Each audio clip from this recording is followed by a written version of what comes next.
बुलेटिनची सुरुवात करूया महाराष्ट्राची मान अभिमानानं उंचवणाऱ्या बातमीनं. मराठमोळे लिओ वराडकर यांनी आयर्लंडच्या पंतप्रधान पदाची शर्यत जिंकली आहे. जगातले सर्वात तरुण पंतप्रधान बनायचा मान त्यांनी मिळवलेला आहे. सिमोन कॉविने यांचा त्यांनी पराभव केलेला आहे. आणि आमचे प्रतिनिधी नितीन भालेराव सध्या लिओ वराडकर यांच्या नातेवाईकांच्या घरी आहेत. नितीन,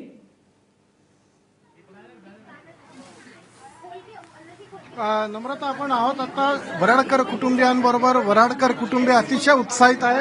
आपण पाहत आहोत इथे संपूर्ण वराडकर कुटुंबीय जेवढे आहेत सगळे, अगदी 10 वर्षाच्या मुलीपासून ते 80 वर्षाच्या आजोबांपर्यंत संपूर्ण वराडकर फॅमिली ही एका ठिकाणी झालेली आहे. या क्षणी वराडकरांची जी भगिनी आहे त्या सुद्धा आयर्लंडच्या तिथल्या दैनिकांना इंटरव्ह्यू देत आहेत. सगळे वराडकर फॅमिली अतिशय रोमांचित झालेली आहेत. जे पार्लमेंटरी बोर्डाचे सिनेटर्सचे वोट्स होते त्यात 73 पैकी 51 वोट्स घेऊन वराडकरांनी निर्णायक आघाडी घेतली आहे. आयर्लंडमधल्या सगळ्या शासकीय वेबसाईट्सवर रिझल्ट डिक्लेअर झालेला आहे आणि त्याच्यामुळेच आता संपूर्ण वराडकर कुटुंबीय जे आहे ते जोशच्या याच्यात आहे.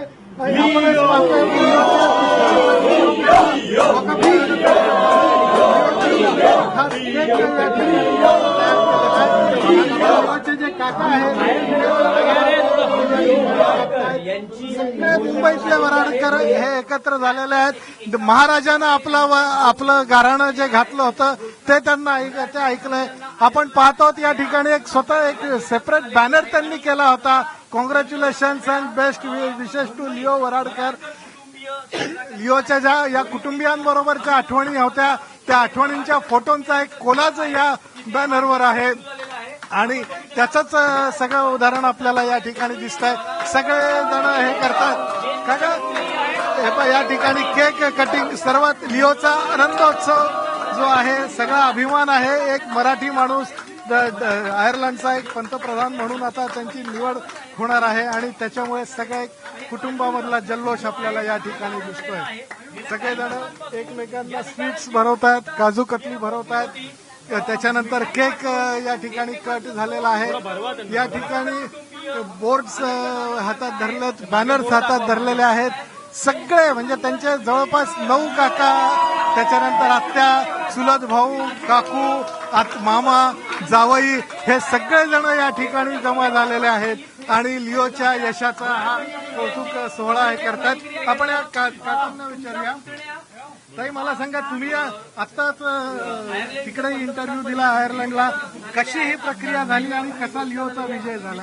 आता आपण बघितलंच आहे की लिओ अनेक वर्षापासून राजकारणात आहे आयर्लंडच्या आणि त्याने त्या देशासाठी इतकं काम केलं की त्या देशाच्या नागरिकांचंही आम्हाला कौतुक वाटतं, की आयरिश नागरिकांचंही कौतुक वाटतं की त्यांनी लिओ दिला आहे आणि त्याच्या कार्याचा त्याने गौरव केला आहे. अच्छा, आणि आता वराडकर कुटुंबियांच्या दृष्टीने हा कितपत महत्वाचा क्षण? हा अत्यंत आनंदाचा क्षण आहे. आमच्या कुटुंबातला एक मुलगा इतका उच्च पदावर जाणार आहे. आता 2-3 दिवसांनी नक्कीच त्याची प्राईम मिनिस्टर म्हणून त्याची निवड ऑलरेडी होणारच आहे. तर त्यामुळे अत्यंत आनंद आणि अभिमान वाटतोय आम्हाला. मला सांगा ताई, तुमच्याकरता हा किती महत्वाचा क्षण आहे?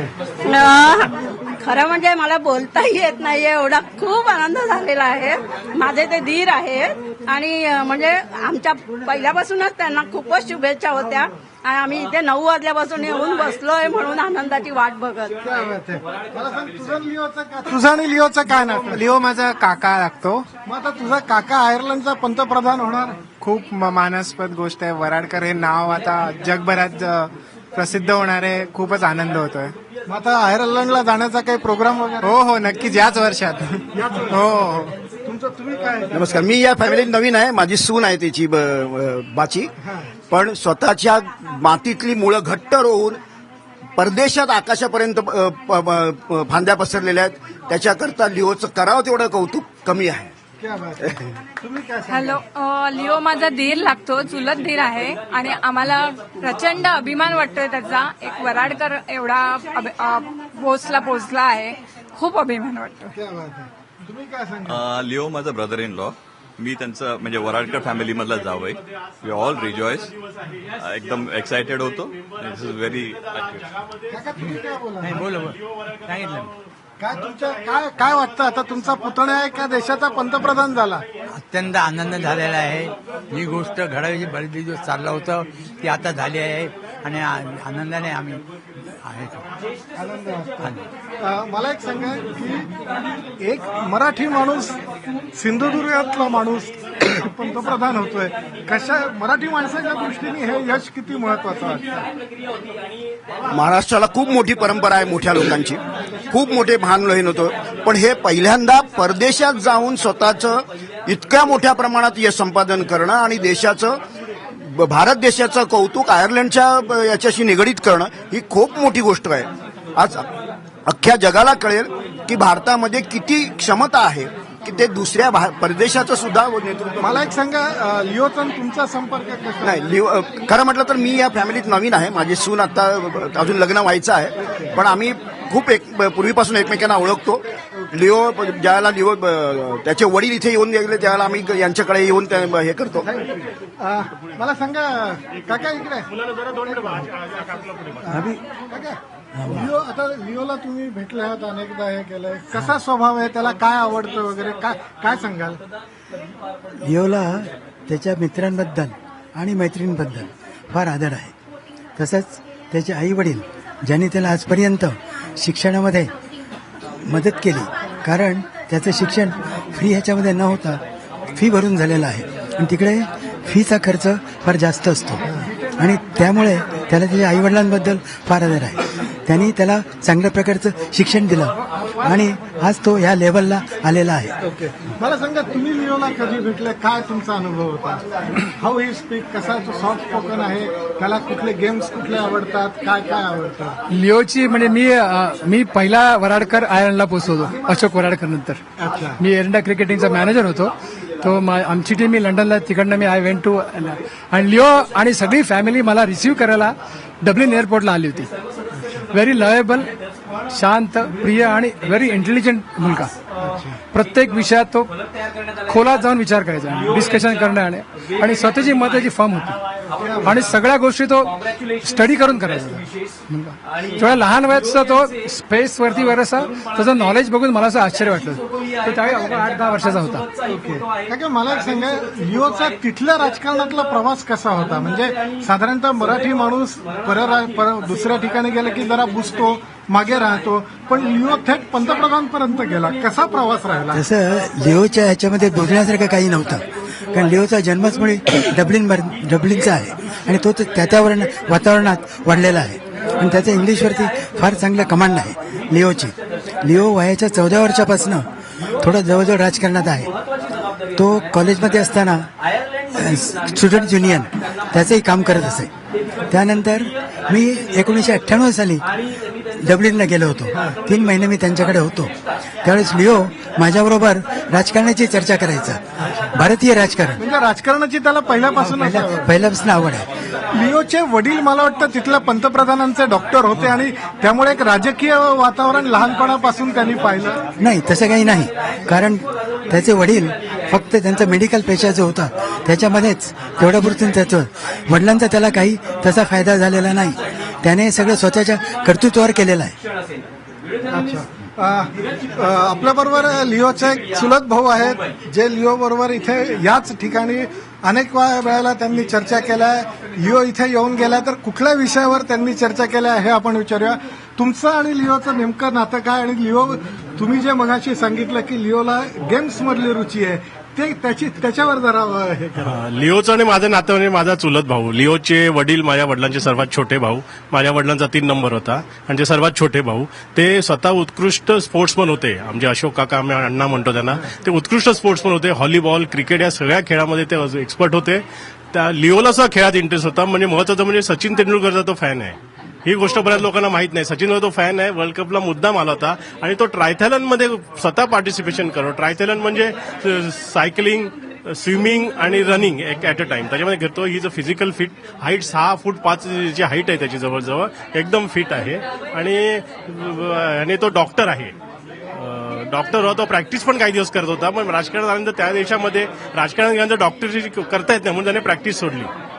त्याच्या बोलण्यामध्ये तो फार हायली इंटेलिजंट आहे. म्हणजे आपली लेवल पण तेवढी पोचू शकत नाही. वर्ल्ड पॉलिटिक्सचं त्याला डिटेल नॉलेज आहे, जगामधले कुठल्या पॉलिटिक्सचं काय आहे ते. मग आता ज्या वेळेला लिओ इथे आला होता त्याला त्याचं खाणं काय होतं, त्याला भारतीय काय खायला आवडतं, त्याच्यानंतर काय पाहिलं त्यांनी, त्याच्यातलं त्याला काय आवडतं, त्याच्या आवडीनिवडी काय? लिओ आणि त्याच्या बहिणी दोघी, त्या दोघांना भारतीय स्वीट्स फार आवडतात.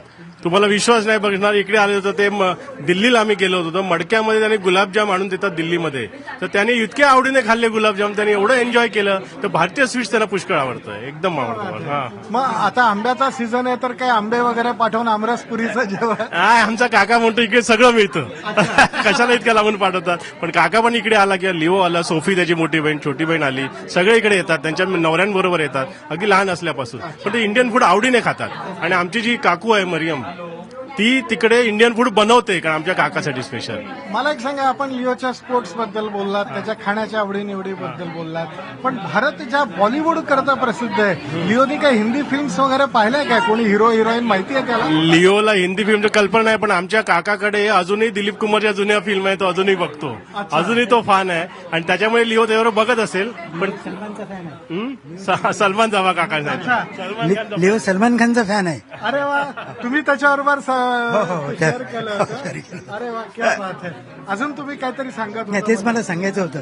हा जेव्हा म्हणाला की तो सचिनचा फॅन आहे, त्याचप्रमाणे तो सलमानचाही फॅन आहे. अरे वा, सलमानच्या सगळ्या फिल्म्स पाहतो तो? नाही, तो फिल्म्स पाहतो असं नाही, काही फिल्म्स पाहतो पण पूर्ण पाहत नाही, कारण तेवढा त्यांना वेळ नसतो. पण तो पाहतो फिल्म्स आणि समजून घेतो. फिल्म हिंदी असल्यामुळं त्याला ती समजून घ्यावी लागते. अच्छा. मग त्याला भाषेचा प्रॉब्लेम आहे, त्याला हिंदी समजते? नाही, हिंदी नाही समजत, मराठी समजत नाही, फक्त इंग्लिश बोलतो. आणि इव्हन त्यांचं बोलणं ऐकायचं म्हणजे आम्हाला फुल कॉन्सन्ट्रेशन करावं लागतं, कारण त्यांची ती हे वेगळी आहे. हा, ऍक्सेंट वेगळी आहे, ते फुल कॉन्सन्ट्रेट करून ऐकत बोलते होतं. आमचं बोलणं तो समजू शकतं, आमचं इंग्लिश, पण त्याचा जरा त्रास आम्हाला कठीण जातं समजायला. आणि दुसरी छोटी गोष्ट सांगतो, आताच जी बहीण आमची गेली होती ना, त्याने तिला सगळं फिरवलं. आमची मिताली आणि 6 महिन्यापूर्वीच गेली होती, तिला पार्लमेंट दाखवलं तिला. ती म्हणाली की मी अजून आमचं भारताचं पार्लमेंट नाही बघितलंय. ती म्हणाली मी बघितलेलं भारताचं पार्लमेंट. तू नाही बघितलं, मी बघितलेलं. आपल्याबरोबर या ताई आहेत. मागच्या वेळेला मला सांगा, आपली मगाशी चर्चा झाली होती गाराणं घालण्याबद्दल, नवसाबद्दल. आता काय सांगाल? मालवणीत बोलू का? होय, आमचा देव वेताळ आहे, तर त्याला सगळे गावकरी लोक, सगळ्यांची इच्छा आहे की आमच्या वराड गावात लिओ PM म्हणून निवडून आला पाहिजे, म्हणून ते गाणं नेहमी घालत असतात. आता तुम्ही नवस तर पूर्ण झालाय, आता कशी त्याची फेड करणार? लिओला सांगणार की तुझा आम्ही नवस केला होता? लिओच्या वडिलांना आम्ही मालवणीत सांगू की मालवणला त्या लिओला घेऊन या, आपण त्याला हे करूया, नवस फेडूया. दुसरे एक सांगायचं राहिलं महत्वाचं, की त्याला भारताबद्दल प्रेम किती, थोडक्यात सांगतो की त्याला गिफ्ट म्हणून आम्ही डिस्कवरी ऑफ इंडिया जवाहरलाल नेहरूंचं पुस्तक पाठवलं. तर त्याने सांगणार हे तर मी कधीच वाचलंय, तुम्ही फार लेट पाठवलं. तेवढं त्याला भारताला आस्था आहे, तो नेहमी यायला इकडे प्रयत्न करतो. आणि बघा, आता पंतप्रधान झाल्यानंतर आपले भारताचे आणि आयर्लंडचे संबंध पण चांगले सुधारू शकतील, त्या दृष्टीने आपण प्रयत्न करू. एक मिनिट. निश्चितपणे आपण पाहतो या ठिकाणी अतिशय लिओला सलमान खान आवडतो, सलमानचा तो फॅन आहे, सचिन तेंडुलकरचा फॅन आहे, भारतीय राजकारणाची त्याला अतिशय चांगली जाण आहे, गुलाबजाम त्याला अतिशय आवडतात, अस्सल भारतीय खाणं हे सुद्धा त्याच्या आवडीपैकी एक आहे. म्हणजे भारतीय आवडीनिवडी माहिती असलेला, फक्त मराठी समजणारा, न बोलता न येणारा पण मराठी समजणारा एक नवा पंतप्रधान आयर्लंडला लाभलाय. आणि त्याच्या कारकिर्दीमध्ये आयर्लंड आणि भारताचे जे संबंध आहेत ते निश्चित सुधारतील, आणि नुसते सुधारणार नाही तर खूप वाढतील, असं या सगळ्या वराडकर फॅमिलीला वाटतंय.